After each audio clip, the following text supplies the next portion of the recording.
poderemos ver 150 mil. Se por acaso nos utilizarmos de um pequeno telescópio, podemos ver 300 mil estrelas. E se usarmos o telescópio de Monte Palomar, na Califórnia, podemos vê-las em número de 30 milhões. Mas se por acaso nos utilizarmos do telescópio Hubble, que já terminou a sua tarefa e continua mandando fotografias para a Terra, nós podemos ver não apenas as estrelas, mas as galáxias. Sir James Jeans, astrofísico inglês, para dar-nos ideia da dimensão do cosmos, utiliza-se dessa imagem bastante singela. Tome-se um avião a jato e, percorrendo o universo ou o espaço com a velocidade de 1000 km/h, atirem-se 3 vespas e elas terão menos espaço para voar do que os astros na imensidão universal. E Sir James diz, examinando a nossa Via Láctea, assevera que ela é tão grande que tem no seu cortejo 200 bilhões de estrelas. Mas a nossa Via Láctea é ainda muito modesta, porque em nosso universo existem aproximadamente 100 milhões de galáxias maiores do que a nossa Via Láctea. E diariamente os chamados buracos negros absorvem verdadeiras galáxias, enquanto a criação infinita continua através das estrelas novas, gerando outras constelações. Então Deus está além das galáxias, fora do cosmos, e ao mesmo tempo é o hálito que vitaliza o universo. Por isso, o Espiritismo tem como ponto fundamental a crença em Deus, mas também na imortalidade da alma, porque Deus cria o espírito simples e ao mesmo tempo desataviado. Esse espírito simples e ignorante não tem conhecimento, é uma energia. Essa energia inicialmente aglutina as moléculas do reino mineral, onde dorme.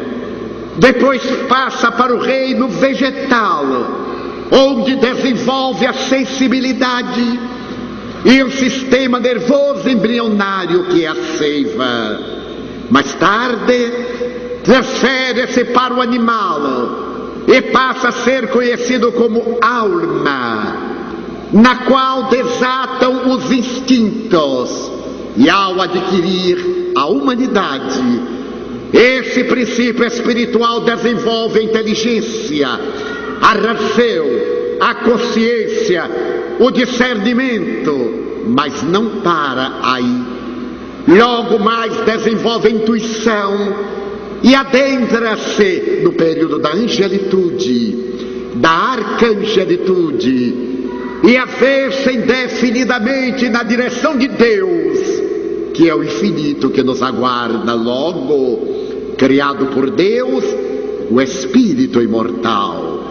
E o Espiritismo pôde provar essa imortalidade da alma através da mediunidade, faculdade da alma que o corpo reveste de células para poder decodificar a energia e favorecer o intercâmbio. Quando o corpo deperece, a alma se liberta e volta ao mundo causal. A sua existência na Terra está colocada sob 2 aspectos fundamentais: a fatalidade, o destino, o determinismo na linguagem espírita, e a maneira de atingir a meta, o livre-arbítrio. O nosso determinismo é a perfeição.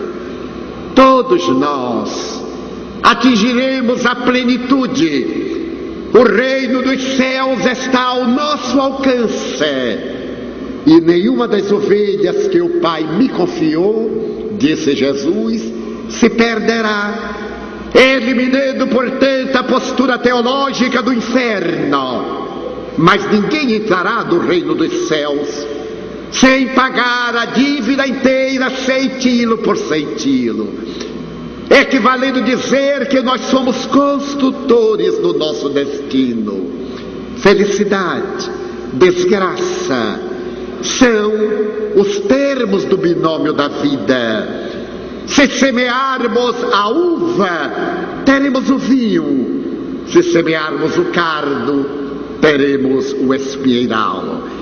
Então a divindade concede-nos os recursos hábeis pelo nosso livre-arbítrio. Todos nós, portadores de equilíbrio mental, sabemos o que é certo e o que é errado. É Deus em nós. Os espíritos responderam a Allan Kardec que a lei de Deus está em nossa consciência. O que invariavelmente dizemos, a consciência é o juiz, é o advogado de defesa, mas é também o acusador, é o promotor público. De acordo com a nossa consciência, nossos atos são desencadeadores de experiências por vindouras. E nós, através desses atos, estamos construindo sempre. Quando nos equivocamos, retornamos, reencarnação, para reparar. Então a doutrina espírita tem duas posturas éticas: as provações e as expiações. As provações são testes de resistência moral, seus desafios que deveremos enfrentar como qualquer aluno, para poder demonstrar se conseguiu a aprendizagem escolar, é submetido a exames ou provas. Se por acaso ele se reabilitou, ele vai promovido, ou ele vai reprovado, permanecendo na mesma classe. Mas como não há punição, a divindade dá-lhe uma nova chance. E se ele perde essa chance, ele é obrigado a repetir a experiência. A provação, portanto, faz parte da vida de todos nós. Ninguém na terra que não na tenha. Todos nós somos espíritos em aperfeiçoamento, uns melhores, outros menos bons, uns mais adiantados, outros na retaguarda, mas todos no mesmo processo de evolução na direção do infinito. Mas digamos, por exemplo, que a nossa rebeldia, a nossa crueldade conduza-nos a atos arbitrários e hediondos, ao homicídio, a adultério, a infâmia, ao suicídio, a depravação na promiscuidade, a drogadição. Nós desrespeitamos o patrimônio do nosso corpo. Nós agredimos a essência divina que está em nós e reencarnamos-nos numa expiação.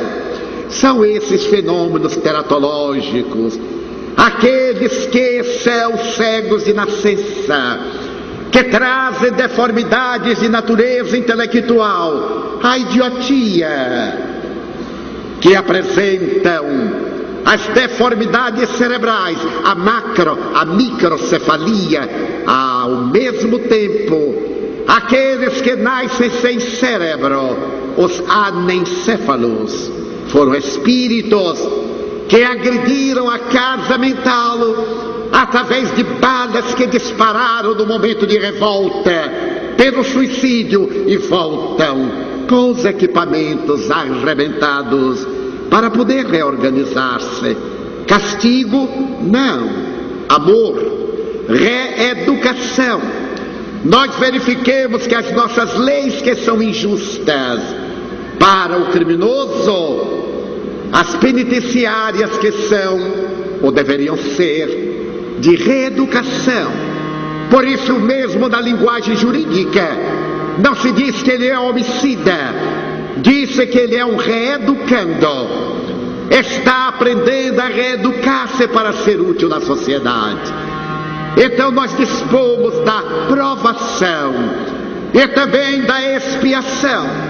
Somente assim se explica a justiça de Deus, que a esse fez idiota, aquele fez autista, a esse fez o intelectual, aquele portador de beleza física e mental, e a esse outro, as anomalias, as deformidades, as degenerescências, porque Deus é Pai de amor, e o Espiritismo dá-nos uma filosofia ética, de justiça. Se nós estamos sofrendo hoje, é relativo, não será absoluto. O sofrimento passa, ele não tem um caráter punitivo, ele tem um caráter de educação, porque aprendemos a obedecer às leis cósmicas e passamos a considerar-nos elementos úteis na construção da sociedade. Sendo imortal o espírito, a doutrina espírita conseguiu a mais notável façanha da filosofia: matou a morte. A morte não existe. A morte é um passaporte que nos leva para outra dimensão. É o veículo que nos transfere de um estado vibratório para outro. Eu tive a suprema honra de ver desencarnar minha mãe. Ela era uma mulher octogenária, portadora de um humor incomparável. Tornou-se espírita, analfabeta. Eu lia para ela as páginas do Espiritismo. Ela comovia-se até as lágrimas e dizia-me para ler mais e explicar.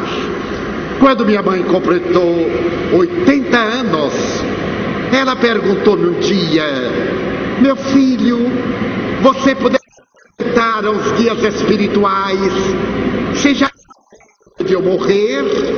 E eu lhe disse: mãe, aos 80 anos, é claro que já está perto de morrer. Mas por que a senhora deseja ter essa informação? E ela respondeu de maneira jocosa: meu filho, eu ainda não terminei de arrumar a mala para a grande viagem. Eu voltei à carga, mas já deveria ter arrumado. Ao que ela me elucidou: não, se eu estiver muito bem arrumada, Deus dirá: já que a velha está pronta, que venha. Eu então vou deixar uma peça ou outra para o último momento. Quando ela completou 86 anos, estávamos dialogando e ela perguntou-me: você poderia interrogar ao espírito Joana de Ângeles se já está perto o momento de eu viajar? Eu digo: mãe, eu acho até que Deus se esqueceu da senhora, porque já passou um pouco do prazo, 86 anos. Pergunte. Mas ela não vai responder, mãe. Pergunte. Se ela não responder, é outra coisa, mas cabe a você perguntar. Eu sou daquele tempo em que os filhos obedeciam os pais. Hoje os pais têm muito medo dos filhos. Então, por uma questão de princípio, eu perguntei. Não tenho hábito de fazer aos espíritos perguntas que a minha lógica pode responder, mas também não tinha coragem de mentir à minha mãe. Eu perguntei ao espírito Joana de Ângeles: a senhora me perdoe, mas ela é minha genitora. E ela mandou perguntar se está próximo de desencarnar. Para minha surpresa, o espírito mentor me disse: informe a Ana, que era o nome de minha mãe, que está próximo, que ela trate de colocar as últimas peças na mala, porque em pouco tempo viremos buscá-la. E eu fiquei naturalmente constrangido de dizer. Ela me olhou nos olhos, porque era daquelas mães que conheciam os filhos. Na atualidade, isto é um fenômeno mais raro. Ela me olhou nos olhos com os seus olhos verdes e me disse: que respondeu Joana de Ângeles? Eu disse: mãe, você não vai mentir. Primeiro, porque será um erro grave. Na sua idade você não pode mentir. foi no ano de 72. Ademais,